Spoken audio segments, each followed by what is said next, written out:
Hello, everyone, and welcome back to our inspirational interview series. It's been a little while since we've had an interviewee here. I've mostly been doing Tuesday talks with Hannah, learning all about Ayurveda.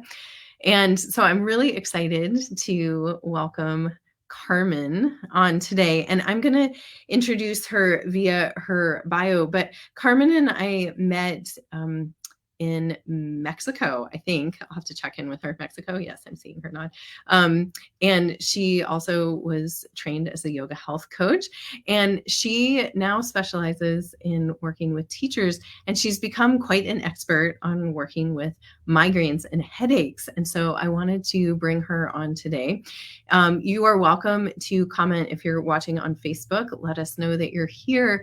And if you have any questions along the way, feel free to contribute your questions. And Carmen's also in our group, so she can see if you ask questions after the fact as well. So Carman Murray is a Canadian. She's coming to us from Canada. And so her mission is to help teachers and educators fuel their minds, body, and spirit so they can live life unapologetically, both in and out of the classroom. Carman has spent the last 20 years learning to shift her own life priorities to alignment with the gifts she has to offer others. No longer in a classroom setting, she has leaned into mentoring and supporting others on their own healing journey. Carman is here to help teachers and educators, which we all are, even if we're not in a classroom, create the habits that will take them from overwhelmed to energized and truly happy. Experienced in speaking, Carman Murray brings authenticity and an interactive experience in her workshops and talks. She is passionate about guiding others to rekindle their life balance. So she's right on par with everything that we do here. So without further ado, let me welcome Carman. Hello. Hello. Thank you, Hannah, for that great introduction. Yes, it's wonderful to have you here, and it's great to get to talk with you again. So give us a little bit more information about who you are, a little bit of your background. So, a little bit of my background, I'm like, oh, what should I tell them about? So I used to teach school, and I absolutely loved it. And I stepped away 4 years ago because it no longer aligned, and my body really let me know that it no longer aligned. It just took me a while to listen to it. I live in Canada, like Hannah said, in Alberta. I live on a ranch with my husband. I've got two amazing children, a 16-year-old who's in grade 12 and a 10-year-old who's in grade 6. And they are amazing at teaching me life lessons and inspiring me to share myself with the world so that I can set a great example for them. I'm also a yoga instructor. I started teaching yoga again live just a couple of weeks ago, so super excited about that. And I specifically help teachers with similar habits to what Hannah teaches. And I also run another group that's non-teachers. So I'm a little bit all over the place. And I'm writing a book. So I've published my own book on my website, which we're going to talk about today. And then I'm in the process of writing another book for teachers. I think that's all.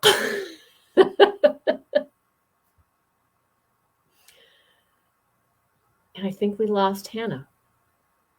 Oh, she's back. So sorry. I meant to unmute myself, and instead I just removed myself. There's a lawnmower going outside my office. I don't know if you can hear it, but I just felt like I should mute when I'm not talking. So nope, can't hear it at all. Better. Oh, okay, good, excellent.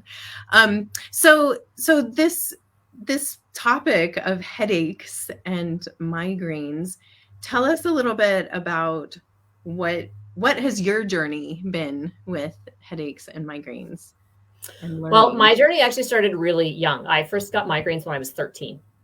Like the first one I experienced was in my classroom, and it was like the blotches in my vision showed up. I couldn't see on my right side, and it freaked me out a lot because I had no idea what was going on. And so my information and wisdom from headaches comes from my own experience from 13, and now I'm 46. So I feel like I've navigated a lot with them. So I first got them from extra chemicals in my body, MSG being one of them. that I couldn't have as a teenager, which really sucked because that took out all the junk food. And then hairspray. I also got them. Like it was like a 24-hour trigger. I'd use hairspray, and then within 24 hours, I would have a migraine. Oh, wow. Yeah. So The chemical triggers. and I spent, so my mom figured that out for me. And then I spent a lot of time taking Tylenol and ibuprofen and things like that until they got to a point where like they didn't make a difference. Mm. And now I can't stand taking them. So through actually the Ayurveda stuff that I've learned, I really get things like hydration is super important. Mm-hmm. And actually my son gets them when he's not hydrated. So that's his current trigger as a young man. And in uncovering my own stuff in my own journey of life and the places I've hidden and I don't really want to show up in life, in uncovering that, it's really helped me dive into my migraines and that they're actually messages for me and information for me when I'm out of alignment or I'm not breathing and being open or when I'm just like letting go of old belief systems. So there's the part that's like the physical level of understanding our bodies, which I know, Hannah, you teach in the habits. And then there's this part of the, I don't know if we want to call it the etherical plane, you might have a better word for it, but really understanding the energy that we bring to the world and what we're meant to do in this world. And when we don't show up and do the things we're meant to do, our body lets us know. And migraines are one of the ways that still shows up for me every once in a while. Yeah. Yeah. I talk about it as like the check engine lights, right? Like our bodies are always talking to us.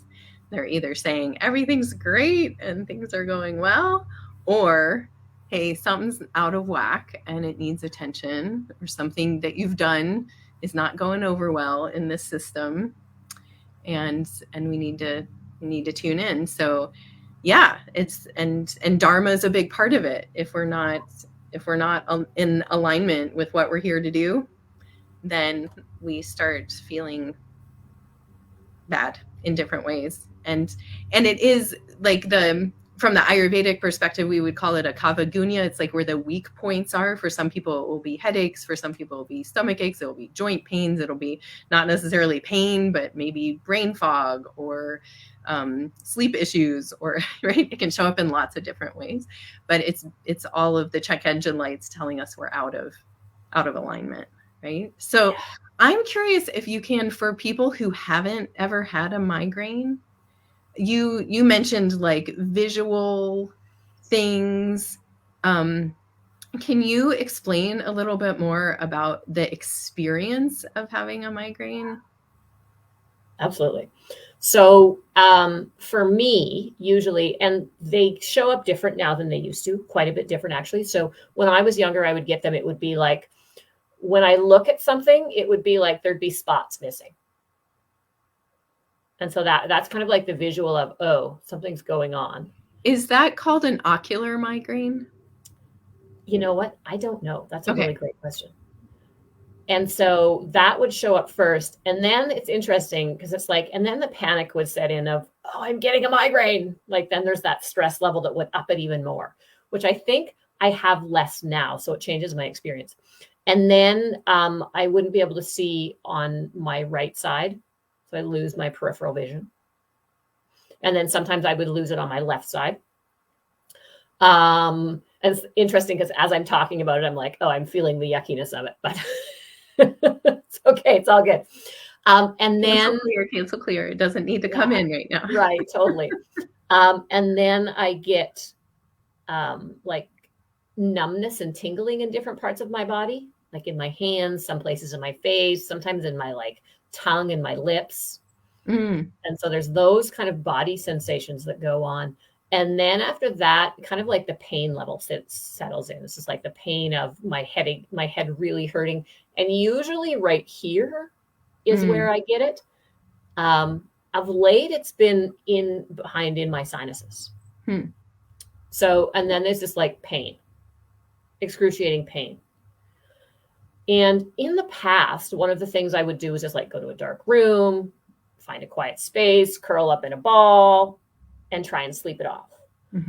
What I'm really noticing now is that if I can really start to breathe and be present in my body as these symptoms are coming through, they're less intense. There's Mm. less pain. And if I'm being more expansive as opposed to contracted, I feel better. It doesn't take over my life and I hide in a dark room for 2 days. Mm. Like I can breathe through the pain, I can be with it. And that in itself helps it clear. I also have a really good friend who I talk to, and she helps me move the energetic stuff through it so that whatever blockage is being worked on moves through quicker. Mm. Yeah. So that's really helpful. Like the multifaceted. Yeah. So healing migraines. So it sounds like you still get them, but you have more tools to work with them. Yeah. So do you want to talk more about what that journey has been for you? So as a young person, I feel like the foods were trigger. I don't think I was hydrated enough as a young person. When I look back now, sometimes some days now I'm not even hydrated enough. And it's just like paying attention to my body. In my lips get dry, my hands start to get dry. Those are signs that I'm dehydrated, so I need to drink more water. As I went to college, that was kind of when I began to realize that there was a stress trigger too. It wasn't just food and the hairspray, because I hadn't used them for years. I remember before a math exam in university, I had a migraine. I'm like, you've got to be kidding me. And then I need to function and think and write a test. But so there became a stress factor that showed up in my body. And that was what my migraines showed up from, because I was pushing too much or didn't have enough sleep or wasn't really paying attention to those check engine lights, as you call them.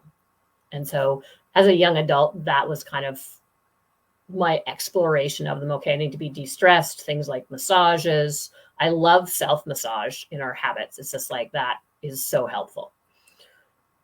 And then when I started doing my own personal development work, there was an uncovering of, do I really love myself? Am I able to have that compassion and that self-love? And so in that kind of unpacking of that journey for myself, I had more migraines show up because I was, I'm going to say, letting go of that belief of that I didn't love myself, or I wasn't good enough to be loved, or whatever those beliefs were about how much I loved myself. And that was a pivotal point for me to, oh, the more I accept myself, the more I show up in my dharma, even though I didn't know that that's what it was called then, the less stressed I am and the more easeful I can be in life. So, and now I get them. I feel like I get them when I'm moving through energetic shifts and blocks. And it's like, from that yoga perspective, that samskara, it's like it's burning off and being released from my body. And it would be really nice if it wasn't migraines that did that for me, but that seems to be what it is. And now that I recognize it and go, oh, this is all that's going on, it's not as daunting, it's not as scary, and it doesn't take over. Yeah. So it's not just like happening to you, it's like happening for you. It's like, oh, there's a process here. I can show up to the process. It's interesting. I have a client right now who has pretty bad migraines, and I am seeing it like as there are invitations towards this deeper work. It's definitely triggering, and like, oh, that's so interesting that when this like deeper emotional work comes up, it's like migraine. And yeah, so will you talk about, so you've written an ebook, and then you're in the Yes. process of writing a published book of about migraines, headaches. Yeah. So I'm super excited. Like I've talked about, kind of like we've talked about Dharma and our journeys and different things like that. And one of the things that came up for me about 9 months ago, I guess, I think what month we're in was, it's like, oh, you're supposed to write books. And I'm like, but I've never written a book. I've been a school teacher. English wasn't my favorite thing to teach, things like that.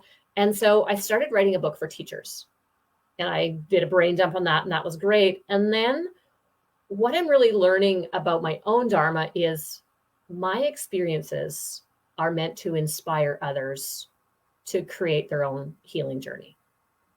and to really understand that you can heal yourself. You don't have to go to a doctor, get a magic pill that really isn't magic and might not work. It's just like, as we unpack and really get to know our bodies and the check engine lights and what they mean, we heal ourselves. And so when I finished that one thing, I was like, oh, I think I should write about migraines. And I'm like, oh, because I have this life experience of it, plus the like intentional healing I've done in the last 20 years.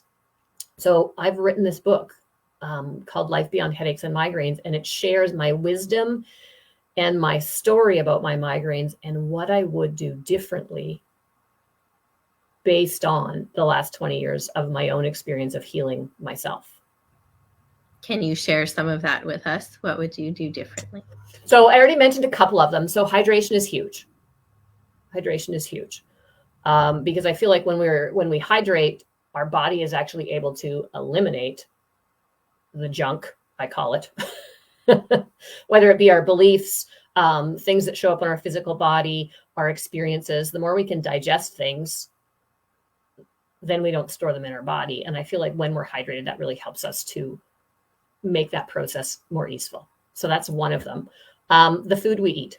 It's just like there is so much junk in the food we eat. So it's like, how can we fuel ourselves with intention so that we are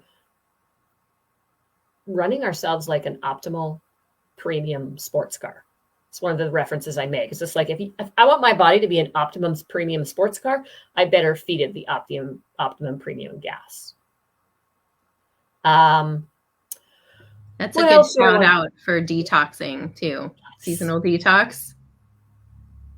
Get a clean burning, wonderful fueled machine. Yes, totally. Because, well, and it's like, we are here for the human experience.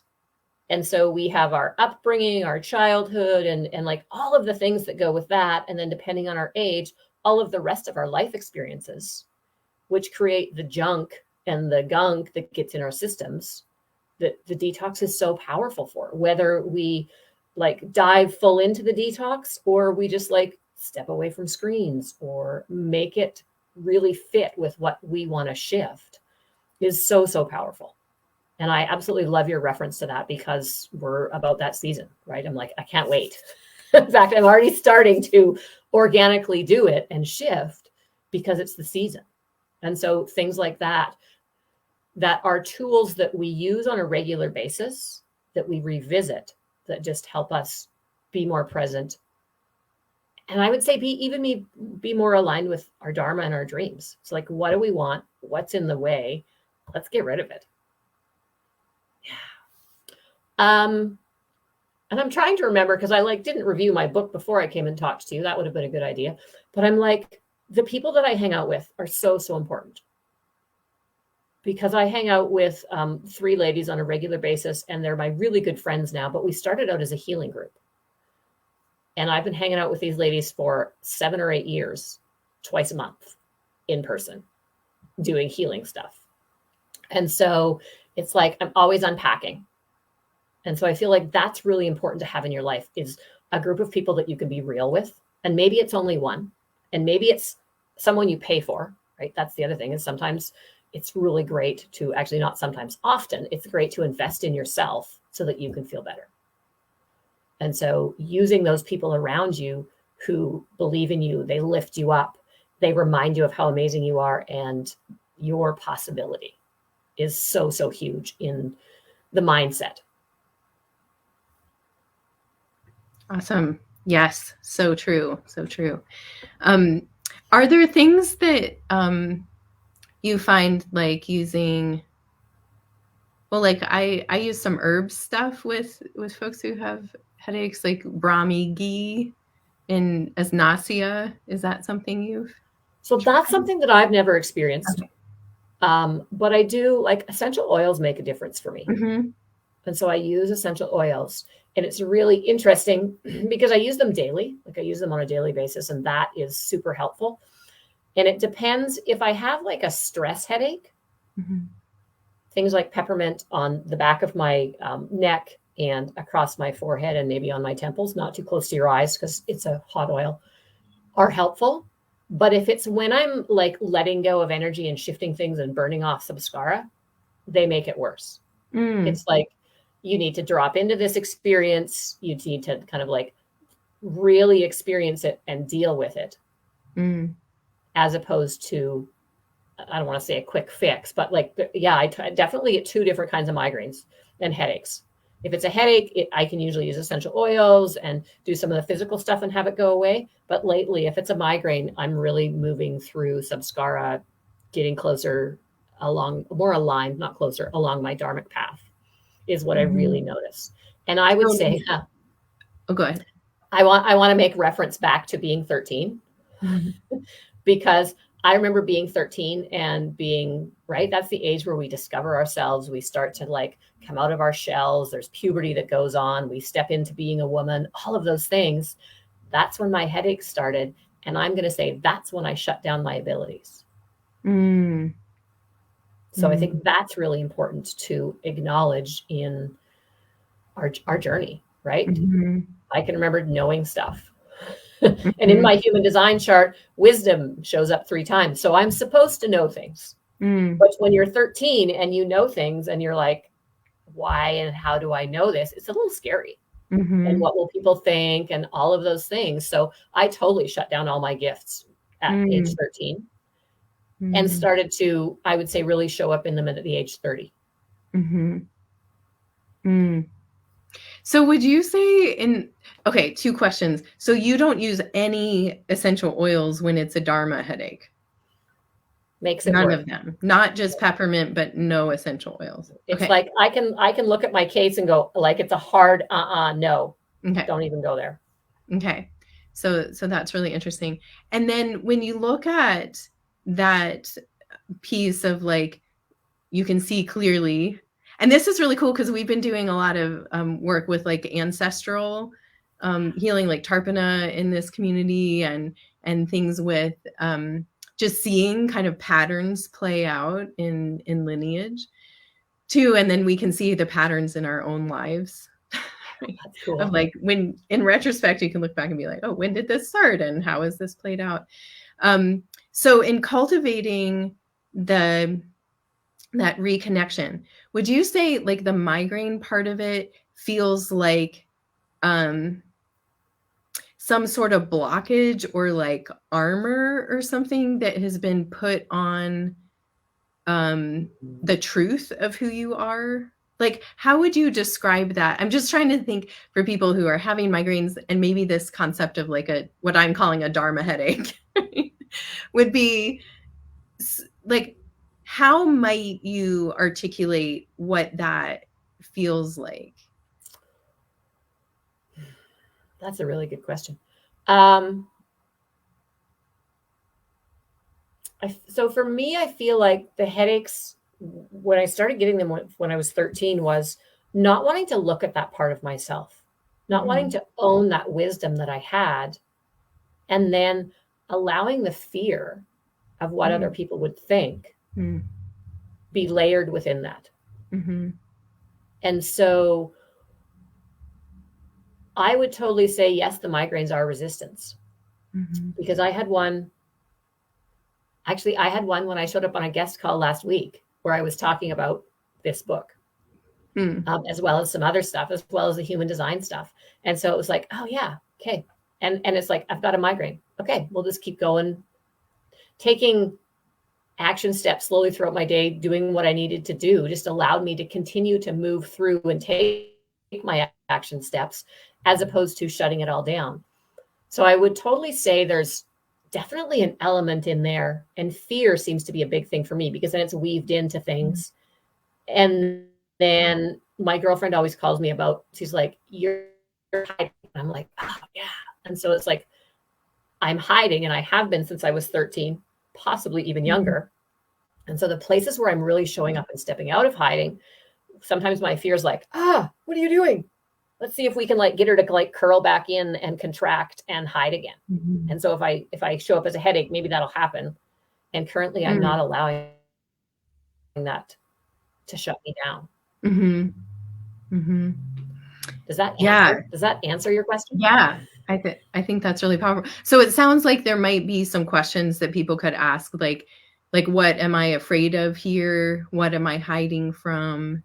That might help articulate like, oh, this is really about me, like stepping into my truth versus like I ate something that I'm reacting to, or there's a chemical contaminant in my environment. And it might be a both and. Yeah, I'm thinking it's both, because it's just like, I think sometimes Mhm. when we start to become unconscious and are a bit more avoiding of really stepping into it, we eat things that we know aren't the best for us, or we do things that we know aren't the best for us. And then this physical stuff comes up. Mhm. And then there's that energetic component of, for me, it's like one of the things I do is, and I love how you talk about ancestral healing, is it's like, oh, what's going on here? Like if I can feel the migraine Mhm. here, I get really present and really feel what's going on. And often images will come. Mm. Often images, and like some of them are gruesome images. And I'm just like, okay, this is really weird that I feel like I've been stabbed. Mm. And then allowing that to be what it is, allowing it to unfold. And usually when I do things like that, it definitely takes the pressure off, which is where the pain comes from. Mhm. So it's like acknowledging these past ancestral experiences that were mine or not mine. And even into like past lives, if you're someone who believes in that, it's like there's all of this stuff stored in this body and in the energy that comes with this body that is trying to be released. So that's another thing I do is I'll just sit with my headache and go, oh, okay, this is where I feel the pain, and then just sit with it and see what arrives. And sometimes Mhm. nothing does. And sometimes stuff comes up that I'm just like, oh, this is a little odd, but we'll go with it. Mhm. And I always feel better. Like it's that like Mm. allowing ourselves to feel the feelings of it all. Yeah. Yeah. Awesome. Well, I'm sure some folks that are watching will have some questions. If you're live right now, feel free to type a question in the chat. We're about to end, but yeah. So, what advice would you give to somebody struggling with migraines today? To breathe. Should we To all just do like that really right now? allow yourself to slow down. Yeah, right. Yeah. And take some breaths so that you can really start to go within and see what's going on. Mm. Because one of the things I've experienced and believe is that life is messy. Mm. Even though there's this perception that it should be all wonderful and rosy and all the things, it's so not. I'm really sure it's not in your house. I know it's not in my house. And all of the people that I work with, it's not in their house. So it's like accepting that life is messy and that the Facebook perspective is not the ideal. Mhm. And that we can just allow ourselves to be who we truly are. That's so healing. Yeah. Yeah. Well, thank you so much for being a guest today. And we'll post the link with this interview for your ebook. And is there anything else you'd like to direct people to? You mentioned you'll post the link for my ebook. Yeah, Mhm. absolutely. And then find people, find your people. It's so, so important to have people. And maybe you're already in a group with Hannah, or you hang out with Hannah in some way, shape, or form. Use the people that are in your group and that you feel safe with, and allow yourself to dive even deeper than you thought you should ever go or could ever go, because that's where the beauty in it all is. Mm. Amen. Well, Yeah, thank you so much, you're Carmen. welcome. It's great to be with you, and thanks for sharing your tips today. And we'll see what people post after they've watched later. Absolutely. Thank you so much for having me as a guest, Hannah. I really appreciate it. Yes. And yeah, reach out if you have questions. You can probably find me on Facebook if you want to like PM me personally. You're more than welcome to, or post under the video, and I will answer them to the best of my ability. Awesome. Well, thanks so much. Have a great rest of Thank your you. day. You too.